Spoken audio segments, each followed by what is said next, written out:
Kita dengarkan laporan jurnalis Kompas TV Asri Gunawan bersama juru kamera Denny Yosua yang berada di lokasi kejadian. Asri, hasil olah TKP hari ini apa yang terbaru? Dan apa juga dugaan penyebab kematian korban? Yang terbaru, Friska, polisi mengecek barang-barang yang ada di dalam kamar kos korban, termasuk mengecek dokumen dan juga barang berharga milik korban. Diungkapkan bahwa tidak ada barang maupun dokumen yang hilang. Selain itu, polisi juga mengamankan obat-obatan milik korban seperti obat sakit kepala, obat lambung. Tetapi apakah obat-obatan ini ada kaitannya dengan penyebab kematian korban atau tidak? Tentu ini yang masih didalami. Selain itu, polisi juga mengidentifikasi sidik jari yang ada di lakban yang ditemukan di TKP, di mana sidik jari korban ditemukan di sana. Tapi memang belum bisa dipastikan apakah ada sidik jari lain, dan tentunya ini yang nantinya akan menentukan apakah ada keterlibatan pihak lain termasuk tindak pidana di sana. Dan selanjutnya sebelumnya juga, Friska dan saudara, polisi juga telah mengantongi sejumlah barang bukti berupa rekaman CCTV, kemudian lakban, lilitan lakban begitu, kantong plastik, hingga pakaian korban di TKP. Dan selanjutnya, Friska dan saudara, saya ingin menunjukkan kepada Anda bagaimana kondisi di sekitar TKP. Juru kamera Kompas TV, Denny Yosua, akan menunjukkan ini adalah satu-satunya pintu masuk ke dalam indekos di mana korban tinggal begitu. Dan kalau bisa saya tunjukkan, Friska, ini pintunya sudah menggunakan akses khusus begitu. Ini untuk masuk hanya bisa menggunakan tab akses maupun juga sidik jari yang sudah terdaftar maupun PIN. Jadi tidak sembarang orang bisa masuk ke sini, hanya penghuni dan juga pemilik kos yang bisa masuk ke sini. Selain itu, ada kamera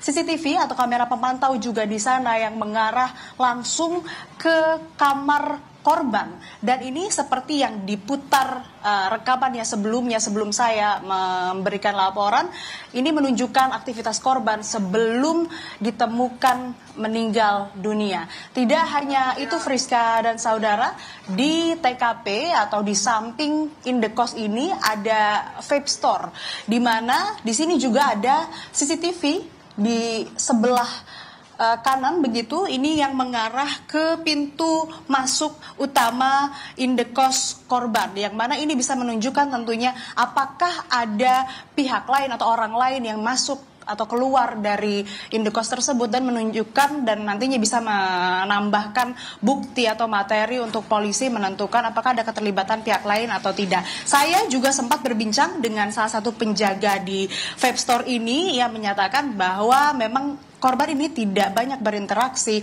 dengan para penjaga di sini dan tidak ada hal-hal aneh yang mereka temukan. Kemudian terkait dengan penyebab kematian, Friska, tentu saja hasil penyelidikan termasuk olah TKP, hasil otopsi, pemeriksaan sejumlah saksi, ini yang nantinya bisa menjawab. Kembali ke Anda, Friska. Nah, yang juga jadi pertanyaan, apakah penjaga indekos tempat tewasnya diplomat Kemlu di kawasan Menteng itu masih ada atau saat ini berada di mana? Nah, informasi yang saya peroleh, Friska, penjaga kos ini sudah tidak ada di lokasi atau sudah tidak ada di indekos sejak kejadian setelah melapor ke polisi. Sehingga tadi pun saya sempat berupaya begitu untuk menemui penjaga kos untuk mendapatkan informasi lebih lanjut, namun ternyata sudah tidak tinggal di indekos ini dan juga sudah meninggalkan indekos ini sejak hari kejadian. Termasuk juga beberapa penghuni kos di sini, berdasarkan keterangan penjaga vape store, bahwa beberapa ini sebagian sudah meninggalkan indekos ini sejak hari kejadian atau tanggal 8 Juli lalu. Sehingga kondisinya ini sangat sepi, tidak banyak, bahkan saya bisa katakan hampir tidak ada orang yang berlalu lalang keluar masuk indekos ini, Friska. Oke, tidak ada orang berlalu lalang, seluruh penghuni indekos, kalau dari amatan Anda tidak ada di lokasi ya, Asri, setelah kejadian itu? Setelah kejadian sudah tidak menempati indekos, Friska, untuk penjaga.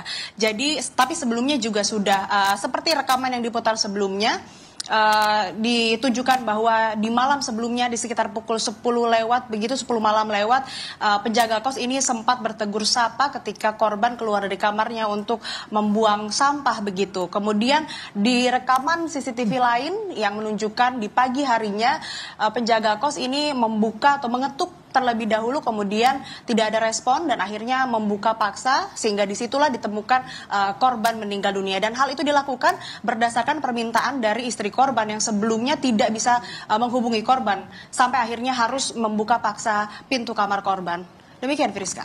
Terima kasih Astri Gunawan dari kawasan Menteng, Jakarta. Olah tempat kejadian perkara dilakukan di Indekos, tempat tewasnya diplomat Kementerian Luar Negeri. Terima kasih.